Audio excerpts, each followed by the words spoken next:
So before we get underway, big shout out to Reddit user Dollar Bill Kirill for giving me inspiration for the thumbnail. He went out there and said this thing in the comment section of the Reddit post on our hockey, which is kind of why we're even making this video in the first place. But today we're talking about the Vegas Golden Knights and Jack Eichel.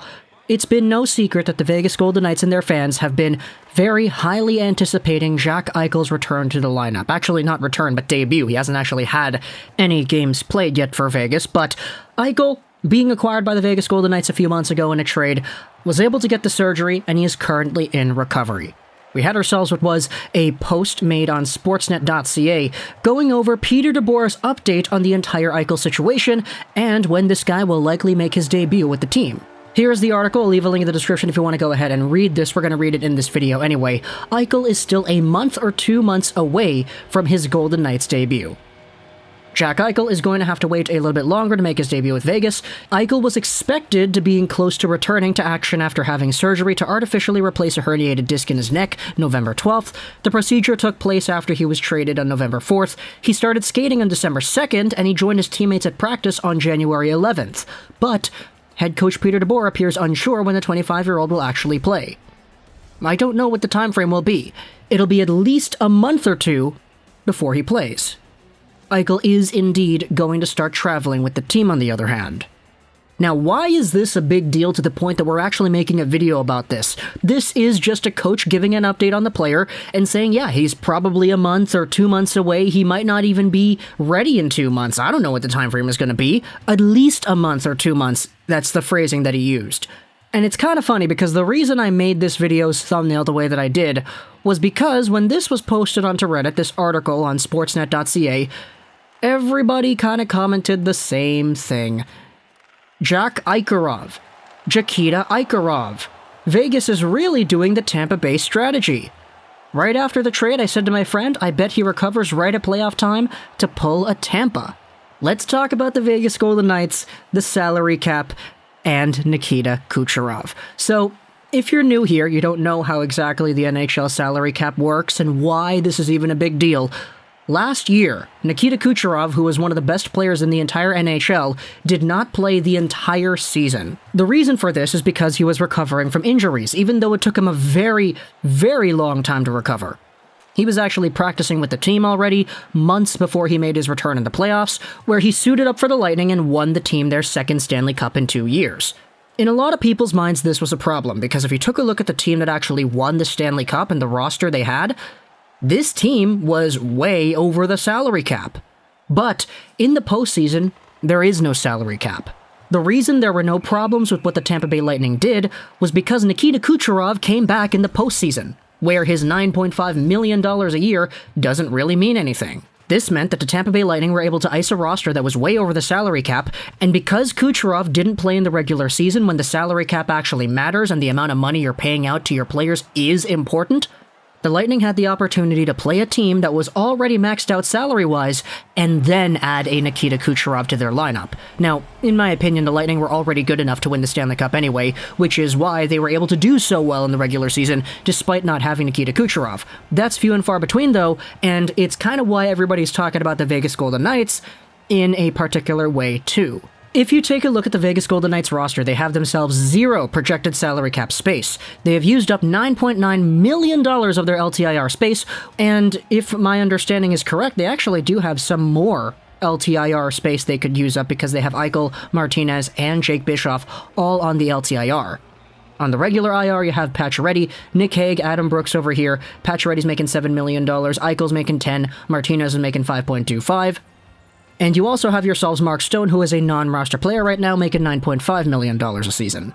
The Golden Knights are in a really interesting position because once Jack Eichel returns, they're going to have to trade away some guys. They're going to have to free up some space to allow Eichel and his $10 million AAV salary to slip into the lineup properly and maintain the team's status of being salary cap compliant. They do have LTIR space they can use, but there still is a limited amount of money they can spend up. It's why we've been seeing trade rumors for guys like Riley Smith and Evgeny Dadonov, and some other players as well have entered that conversation too. These guys are making $5 million a season, and if you trade away 1 or 2 of these guys, there you go. There's some extra money you could go out there and spend on players who are returning to your lineup, just like a Jack Eichel. However, if you only trade one of these guys, that's unfortunately not going to be enough, I don't think. And so now, you take a look at what Peter DeBoer says about Eichel and his return status. Sure, he's going out there and he's skating with the team. Does that mean he's ready? I don't know. Nikita Kucherov skated with the Tampa Bay Lightning in a red practice sweater for months before making his return in the postseason when the salary cap didn't work. Fishy as heck? Yeah, but within the rules? Yeah, too. The Vegas Golden Knights, though, are in a position where if Jack Eichel takes at least 1 or 2 months more to recover, well, let's do the math on that. Right now, it's January 22nd. This quote was said a few days ago on the 19th.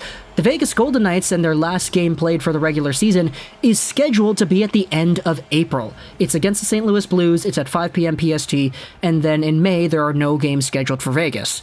Assume Peter DeBoer is completely accurate and it takes at least 2 months for Eichel to return. And I say at least 2 months because he said he doesn't know when the timeline is. He thinks it'll take at least 1 or 2 months. So let's just round from January 22nd to the end of January. Let's roughly say the end of January.